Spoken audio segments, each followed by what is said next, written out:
perbatasan adalah beranda depan Indonesia yang mewakili wajah bangsa yang harus terus kita bangun agar bisa menjadi representasi kemajuan Indonesia yang membanggakan seluruh warga kita.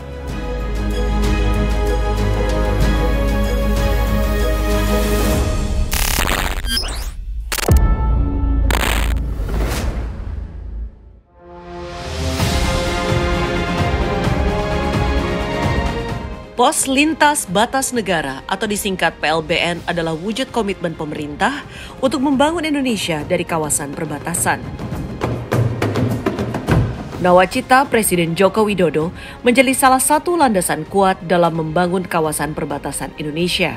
Untuk pelaksanaannya, pemerintah telah mengeluarkan Inpres nomor 6 tahun 2015 tentang percepatan pembangunan 7 pos lintas batas negara terpadu dan sarana prasarana penunjang di kawasan perbatasan.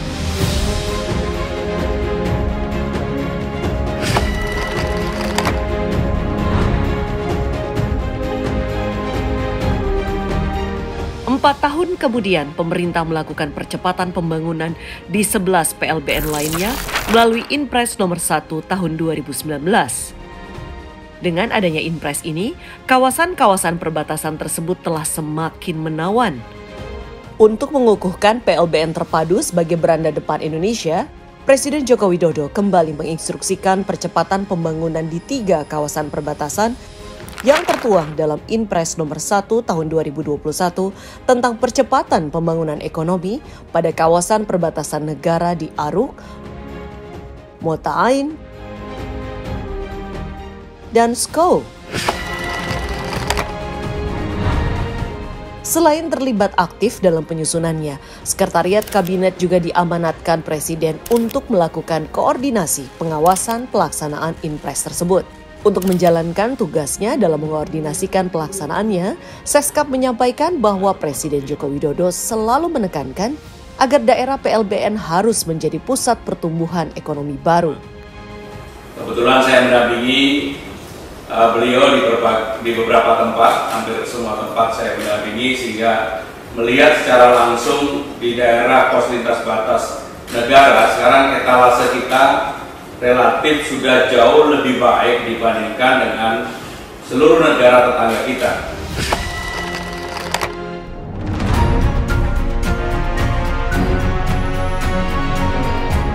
PLBN terpadu pada dasarnya adalah tempat pemeriksaan sekaligus pelayanan masuk keluar orang dan barang menggunakan paspor atau pas lintas batas. Sejatinya, pembangunan PLBN terpadu dilakukan demi meningkatkan fungsi pos pemeriksaan lintas batas yang memberikan pelayanan di bidang keimigrasian, kepabeanan, karantina, keamanan, dan administrasi pengelolaan. PLBN terpadu menjadi sistem utama dalam melayani masyarakat perbatasan, khususnya yang berhubungan dengan lintas batas. Pembangunan PLBN yang juga memiliki fungsi pertahanan keamanan tak lepas dari nilai manfaatnya, yaitu untuk kesejahteraan masyarakat.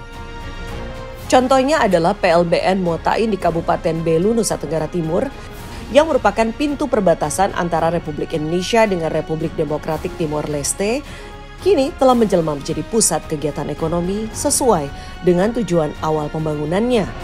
Pembangunan PLBN Mota Ain dimaksudkan untuk mengakselerasi pertumbuhan ekonomi kawasan perbatasan guna membangun Indonesia dari pinggiran serta mendorong layanan sejumlah infrastruktur di kawasan tersebut. Di sini kami mengkoordinasikan dan memfasilitasi pihak-pihak dari Bea Cukai, imigrasi, karantina untuk pelayanan terhadap perlintasan orang dan barang yang melalui PLBN Mota Ain. Sejak berdirinya PLBN sejak 2016 ini sangat membawa dampak positif bagi ekspor dan impor kami di sini. PLBN Mota Ain yang gagah menjulang ini memiliki luas lahan 8,03 hektar.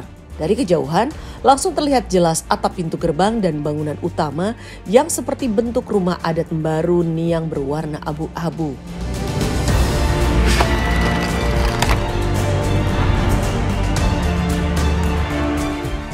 Manfaat nyata dari pembangunan PLBN juga dirasakan oleh warga di sekitar PLBN Terpadu Aruk, Kabupaten Sambas, Kalimantan Barat. PLBN ini berbatasan dengan Sarawak yang merupakan salah satu kota negara Malaysia yang merupakan pasar potensial bagi masyarakat sekitar. PLBN Aruk menggalakkan usaha mikro, kecil, dan menengah. Di sekitar kawasan tersebut terdapat kios-kios dan pasar yang dapat digunakan oleh pelaku UMKM untuk memasarkan produknya. Manfaat lain dari pembangunan PLBN ini adalah memudahkan pergerakan WNI yang bekerja di Malaysia untuk pulang ke tanah air. Sebelum tahun 2017 peresmian PLBN Aruk itu 17 Maret 2017. Nah, sebelum tahun 2017 kondisi fisik infrastruktur yang ada di PLBN Aruk jauh lebih sederhana dibanding yang ada di Biawak. Namun alhamdulillah sekarang kondisi kita berbalik 180 derajat bahwa kita jauh lebih bagus dibanding mereka. Nah, tentu kita harus berkewajiban untuk dapat menumbuhkan perekonomian yang ada di kawasan perbatasan khususnya di PLBN Aruk ini. Pembangunan PLBN Terpadu menghasilkan wajah baru perbatasan yang lebih rupawan, peningkatan pelayanan yang lebih profesional, serta nilai tambah ekonomi bagi masyarakat. Hal ini merupakan representasi kemajuan Indonesia serta menasbihkan pos lintas batas negara terpadu sebagai beranda terdepan negara yang patut menjadi kebanggaan bangsa Indonesia. Manfaatnya dengan penjagaan yang cukup lumayan dari pintu masuk sampai ini, manfaatnya lumayan bagus. Tidak ada kendala. Saya nganggur setahun. Setelah saya lamar di PLBN, saya terima jadi security. Dampaknya saya minta ya terima kasih kepada pembangunan ini karena sudah merekrut kami anak-anak pribumi di PLBN Mata ini. Dulu kami masih susah sekali. Pas dampaknya PLBN ini ada yang dapat kerja, masyarakat seperti kami, seperti jualan pun, masyarakat yang lain ada uang, kami pun bisa dapat seperti ekonomi sedikit bagus. Sekarang ini Pak, pas zaman Pak Jokowi ini, baru dibangun jalan apa ini, jalan besar sekarang ini. Kalau sebelumnya, aduh susah Pak, makanya masyarakat sangat senang gitu. Jadi kalau mau jual penghasilan pertanian itu kan enak. Gitu.